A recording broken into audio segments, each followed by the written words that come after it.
Hi everyone, my name is Megan. I'm an artist here at Say with Clay, and today I'm going to show you how to make some ornaments using your at-home kit. So first thing I want to do is go through the kit and actually show you all of the different things that are in here and what you would use them for. So you open that up. You've got a couple different things in here to start off, which is your registration paper, which is important to fill out. And then you have a list of each of the items in your kit and some things that you could use at home in addition to these. It also has the YouTube link, which is where you would find this video and any other videos, which is youtube.com/sayitwithclayathome. So in here we have a couple paintbrushes. We're going to use those to glaze or paint our pieces later. We have a couple different containers full of glaze, which again is kind of like our paint to add color. All different colors there. We have some floss, which is going to be used to cut our clay. We have a piece of a comb, which can be used for texture or can be used to scrape when we are attaching different pieces together. We have a stick, which is going to be used for a couple different things that I'll show you. We have a sponge, you can use to smooth things or add water. And then you have your clay.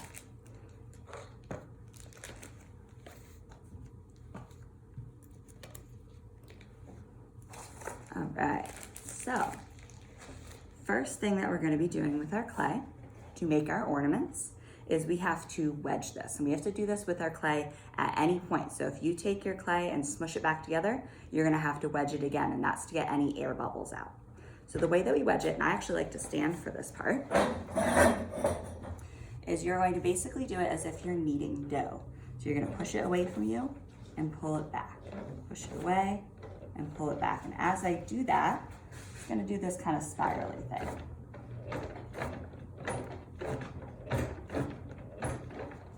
The other direction.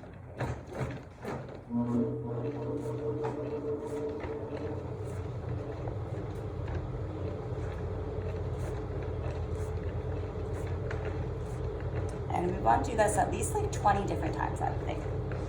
Make sure that we really don't have any air bubbles and smush them all out.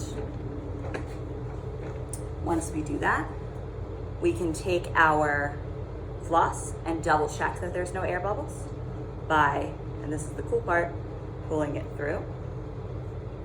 And it's going to cut our clay in half. We can make sure there's no air bubbles in here, okay, no holes. Put it back together and wedge it again a couple more times to, again, get it all together.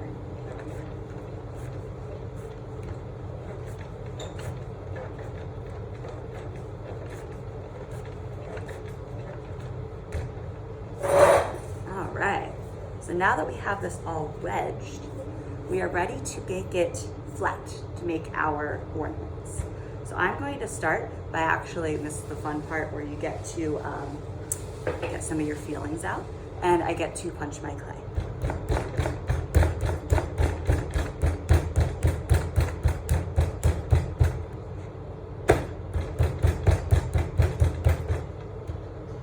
Now I'm ready to actually roll this. So I can roll it with a rolling pin.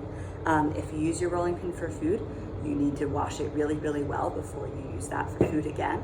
But you could also use a wine bottle, a PVC pipe, a water bottle, anything that is, round and you can actually turn over top of the clay. I also recommend when you're working with your clay, having something on your table, like newspaper, to cover that surface, keep it cleaner. So now that we have this here, we're going to make this as flat and even as possible by doing just a simple little trick. You're going to draw a line halfway across your clay, and then you're going to roll from that line up, roll from that line down. Same thing, we're gonna turn our clay, do a line again, we're gonna roll up and down. We can flip our clay over as we do that. This way it's not gonna stick to our newspaper or our table.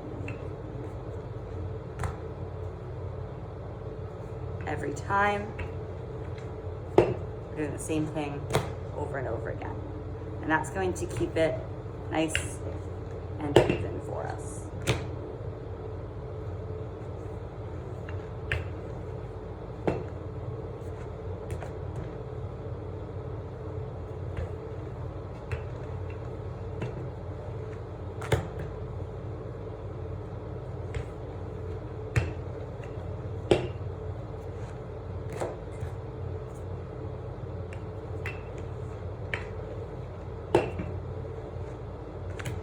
This is a pretty good thickness. I don't want this to be too chunky, but I also don't want it to be too thin. So this was as thin as I would go. Any thinner than this and you run the risk of it breaking. So now that I have a nice big flat piece of clay, I'm going to decide what shapes I want my, my ornaments to be. So you can do this a couple different ways. One way that you could do it is if you have cookie cutters, you can use those to get that nice shape. If you have something like a bowl or something else to trace, you can trace that by placing it on the clay and going around it with your stick carefully so that the stick doesn't break.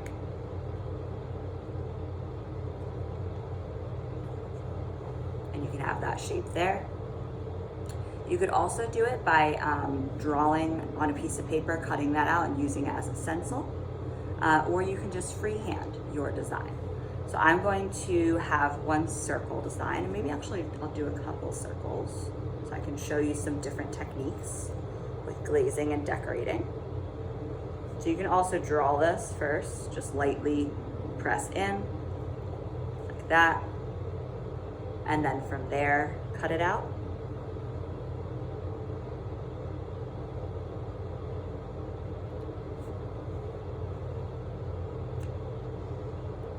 Okay. Or like I said, freehand it. So maybe I want to do like a tree for winter. I could make a triangle. And I'll show you how to add some decoration in a minute.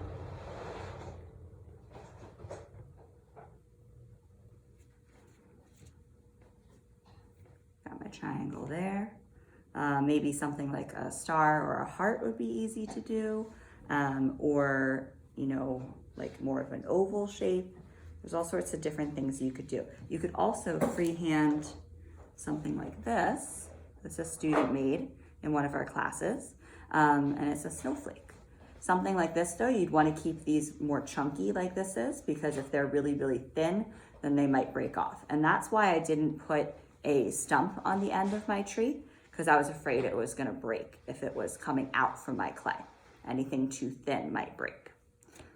All right, so I've got a couple different things here. Maybe I'll do one more. I'll do a heart.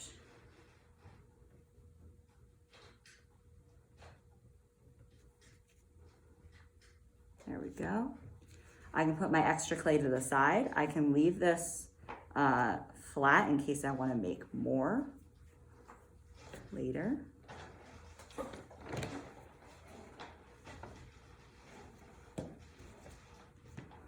I want to take each of my ornaments and make sure that the edges are really nice and smooth. So I can do that just with my finger by running it along the edge like that, running it along the top edge, getting any little bits of clay off of there, and it makes that so much smoother and nicer to have it a little smooth. You could also do it with your sponge if you wanted. If you didn't want to use your finger, I would get it a little bit damp. So I actually have a little cup of water here that I could use.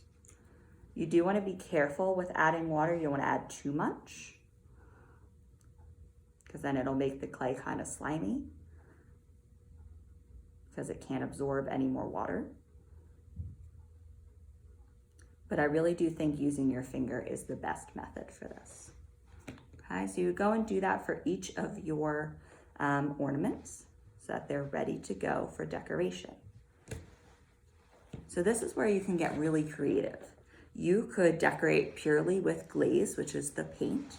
You could decorate with carvings, You could decorate with different textures by pressing things into the clay. So if you remember, I had those paintbrushes. Really easy way to make some textures is to lightly press the end of my paintbrush, like that. I could press the end of my paintbrush in a different position, like that. I could use something like a fork. Use something like a fork and press the tines into it, or press the end into it, and that's going to give it different textures. You can really be creative as far as going around your house and thinking what's going to make an interesting sort of shape or surface. You can even use this guy, pressing that in or dragging it across, seeing what kind of textures you can get. You could do patterns, any sort of thing. Now, if I want to make this look more like a tree, let me use the other side. Maybe I could use my paintbrush or my stick, and I can press in lines from the center, like that.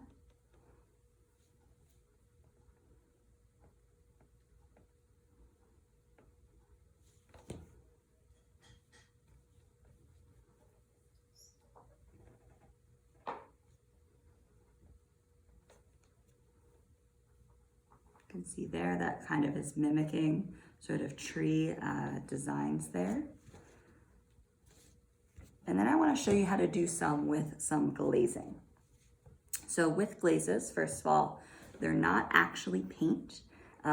Glazes will turn darker or brighter when they are put through the kiln, which is kind of like the giant oven that you use to make your clay actually hard and durable. And when you bring these back to set it with clay, we put a clear glaze on them that will make them shiny, and that goes over top of your color. So these do mix like paints because these are called underglazes. You can get something small to use, or maybe even the lid of your container as a palette if you wanted to mix colors. So maybe I wanted to make more of a green, and I don't have green. Maybe I could make a green for my tree. So I could take a little bit of blue, rinse out my brush in case I want to use the yellow on its own later. A little bit of yellow, mixing that together. I'm going to get a bit of a green, and you can kind of experiment and see which ones you might like. And I'm going to very lightly paint this onto my clay. You want to let your clay dry a little bit before you do the painting part, that's fine. But we want to paint it very lightly. We want to make sure we're not smushing our brush into our clay. Once you go ahead and do one layer, you're going to let it dry until it kind of looks a little bit chalky. And then you would do at least a second, if not 3 layers of color to make sure it's nice and solid and not streaky. If I'm switching colors, I'm going to rinse out my brush. I can dab it on a paper towel if I have that nearby.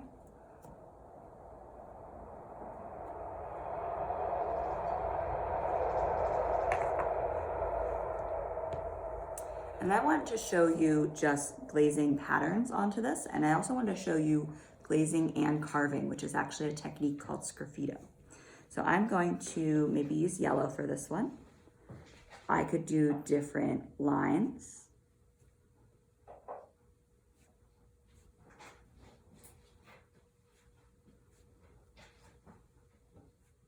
I could do dots, and I could do these with different colors. They don't all have to be the same color. You could also have painted this one solid color and done these designs on top later. So if I wanted to do that, I'll show you down here. I'll use my lighter color on the bottom and then maybe use blue, which is a darker color, for my designs on top. Like that. I would let it dry and then add my blue.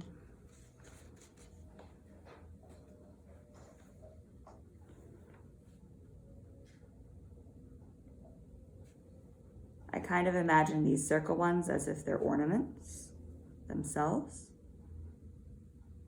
I know they're all ornaments, but the Christmas balls you might hang on the tree. So you have zigzags, swirl, dots, all different patterns. Now this one I want to show you how to do that sgraffito technique. So I'm going to paint just one solid color. Or maybe I can make it blend, anything like that.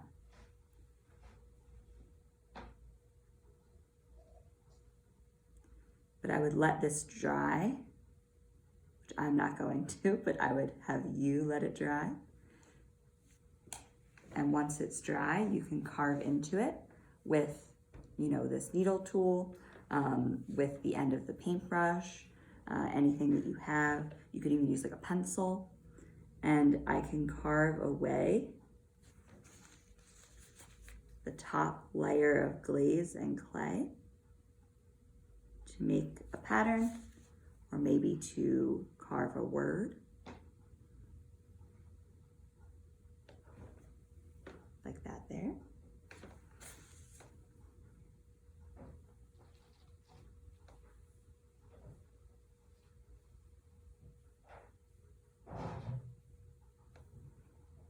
Something simple, something more complicated, it's up to you. When you feel like you're done with your patterns or with your glazes and you feel like you're pretty much good to go, you do need to make sure that you add a hole to the ornaments that you could string it later and it can actually hang. So the way that you're gonna do that, I like using the end of my paintbrush because it's gonna make a little bit of a wider hole. But you're gonna hold it in your hand and have some support on the back and press your paintbrush through. Notice that when I did that, it's not too close to the end. If it's too close to the edge of your ornament, then you might get a crack there.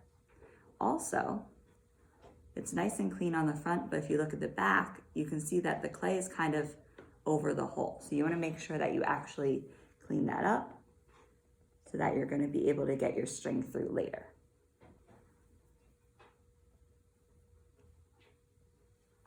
You can even widen this a little bit. Make sure that's definitely going to work.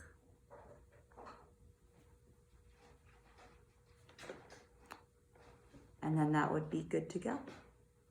When you're finished with these, you would take all of your clay and put it back into your container with the lid off because you want to let it dry a little bit. And then you'd be able to return it to Say It With Clay to get it fired. And like I said, all shiny and complete. So I think that we have a lot of different interesting options here for you. You could get very creative with these, and I think that they will bring you a lot of joy. Thank you.